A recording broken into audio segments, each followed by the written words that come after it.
जी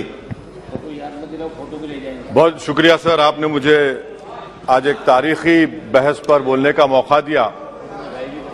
मोहतरम जनाब, इस ऐवान के 75 साल के पार्लिमानी सफर की तकमील पर हम बहस कर रहे हैं। मैं सबसे पहले अपनी जानिब से खराज अकीदत पेश करना चाहूंगा मौलाना हिफ्जुर रहमान साहब को, जो पहली और दूसरी पार्लियामेंट के मेंबर थे, मेरे कायद सालार मिल्लत सलाहुद्दीन ओवैसी को, सुलेमान सेठ साहब को और मौलाना बनात वाला साहब को। जनाब मोहतरम, इस ऐवान की नाकामियों का भी जिक्र हमको करना जरूरी है।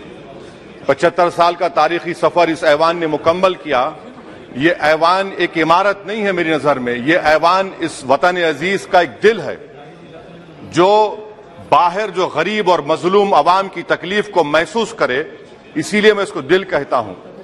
मैं आपके सामने 15 मिसालें पेश करूंगा जहां पर इस ऐवान ने अपनी नाकामी का सबूत पेश किया। एक उस वक्त जब दिल्ली की सड़कों पर सिखों की नस्लकशी की जा रही थी। एक उस वक्त जब 6 दिसंबर को बाबरी मस्जिद की शहादत हुई। आ रहा हूं भागलपुर, जिसमें रेशम के कारोबार को खत्म किया गया, मुसलमानों को दफना दिया और वहां पर फूल गोभी उगना शुरू हो गई। एक उस वक्त नाकामी साबित हुई जब मुजफ्फरनगर और गुजरात में नस्लकशी की गई। एक उस वक्त सर जब हम देखते हैं कि मुंबई की सड़कों पर इंसानियत का नंगा नाच हुआ। एक उस वक्त जब इस ऐवान में टाडा पोटा का काला कानून बनाया गया, यूएपीए का कानून बनाया गया, आफ्सपा का कानून बनाया गया, जिसको 1 साल के लिए बनाया गया था। 58 में हम 2023 में आ गए। एक उस वक्त नाकामी साबित हुई जनाब, जब हम देख रहे हैं कि आज ये जो दिल है, भारत का दिल है, हिंदुस्तान का, इंडिया का दिल है, आज गरीबों में, मजलूमों में, मुसलमानों में, कश्मीर की अवाम में, दलितों में, आदिवासियों में इस ऐवान की मोहब्बत और एतमाद खत्म हो रहा है, कम हो रहा है। इसीलिए जनता सड़कों पर आकर एहतजाज कर रही है, क्योंकि उनको लग रहा है कि ये इमारत बन चुकी है, हमारा दिल नहीं है। चाहे CAA का प्रोटेस्ट हो, चाहे किसानों का प्रोटेस्ट हो, चाहे शेड्यूल कास्ट के रिजर्वेशन का मसला हो। इसीलिए मैं आपके जरिए हम तमाम को मुतनब्बे करना चाह रहा हूं कि अगर हम रोडों पर इंसाफ करना जनता को अलाउ करेंगे, इस ऐवान को दिल नहीं रखेंगे, तो याद रखिए ये हमारी पार्लियामानी जमहूरियत के लिए बड़ा नुकसानदेह साबित होगा। और नुकसानदेह इसलिए भी होगा कि क्या हमको अपने ख्वाब गफलत से, अपनी जिम्मेदारियों से निभाने के लिए क्या भगत सिंह को आके बैठना पड़ेगा ऊपर कि देखो तुमने 75 साल में कैसा कानून बनाया और किसको कहां तक पहुंचा दिया। स्पीकर जनाब, इसीलिए मैं कह रहा हूं कि हम तमाम को अपनी जिम्मेदारियों को निभाना पड़ेगा। ये इमारतें ईंट से बनी हुई जरूर हैं, मगर ये इस इमारत में दिल है। इस इमारत को दिल के तौर पर बरकरार रखना पड़ेगा। स्पीकर सर, एक और मिसाल दे रहा हूं जहां पर इस ऐवान की नाकामी है। सर, अब तक लोकसभा के कितने 899 मेंबर कामयाब हुए। अब बताइए सर, पार्लियामेंट्री जमहूरियत में, शराकतदारी की जमहूरियत है, रिप्रेजेंटेटिव फॉर्म ऑफ डेमोक्रेसी में 8,992 में कितने मुसलमान कामयाब हुए? कितने सर? 520, जबकि 1070 को इस ऐवान का मेंबर होना चाहिए था। कितना डिप्रीविएशन है सर? कितना डिप्रीविएशन है? 92% डिप्रीविएशन है।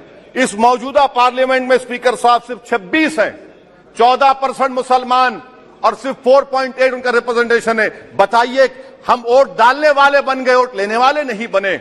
या तो हकीकत यह है कि आप वोट डालना नहीं चाहते उनको, आप सबको वोट डालेंगे, मगर जहां पर मुसलमान आएगा वो कामयाब नहीं होगा। बताइए, जब दिल में एक 14% आबादी की नुमाइंदगी नहीं होगी तो आप क्या फैसले करेंगे? क्या इस ऐवान को हम कहेंगे कि ये रिप्रेजेंटेटिव फॉर्म ऑफ डेमोक्रेसी है? स्पीकर साहब, मैं आपको एक और मिसाल देना चाह रहा हूं। बाबा साहेब अंबेडकर ने सही कहा था, अंग्रेज उस जमाने में पार्लियामेंट बुलाते थे टैक्स बढ़ाने के लिए। हम उसी रास्ते पर जा रहे हैं, हम तो बाबा साहेब अंबेडकर को हमने सच साबित कर दिया। स्पीकर सर, आखिरी में मैं आपको बताना चाहूंगा कि आज आप देखिए कि चाणक्य ने क्या कहा था। चाणक्य ने सही कहा था। चाणक्य ने सही कहा था कि जब राज चलाने वाले व्यापारी हो जाएंगे तो उस राज के लोग भिखारी हो जाएंगे। आज ये वक्त आ चुका है सर, आज ये वक्त आ चुका है कि क्या first pass the post system इस देश के लिए सही है या फिर हम प्रोपोर्शनल फॉर्म ऑफ रिप्रेजेंटेशन को फॉलो करेंगे। First pass the post system, जिसके पास एक मजहब का वोट होगा, जिसके पास दौलत होगी वही इस ऐवान में आ रहा है। इसीलिए हम कह रहे हैं कि आप इस जमहूरियत की नाक, कहीं ये जमहूरियत कमजोर ना हो जाए, मुझे इस बात का डर है। सर आखिर में मैं खत्म करने से पहले एक बहुत बड़े शायर ने कहा था, उस पर खत्म करना चाहूंगा कि अभी चिराग सरे राह को कुछ खबर ही नहीं, अभी चिराग सरे राह को कुछ खबर ही नहीं, अभी गिरानी शब में कमी नहीं आई, अभी गिरानी शब में कमी नहीं आई, निजात दीदे दिल की घड़ी नहीं आई, चले चलो कि मंजिल अभी नहीं आई। स्पीकर साहब आखिर में याद रखिए एक बात को मैं सबसे कह रहा हूं कि पिच बदलने से गेम नहीं बदलता, गेम को बदलना पड़ेगा।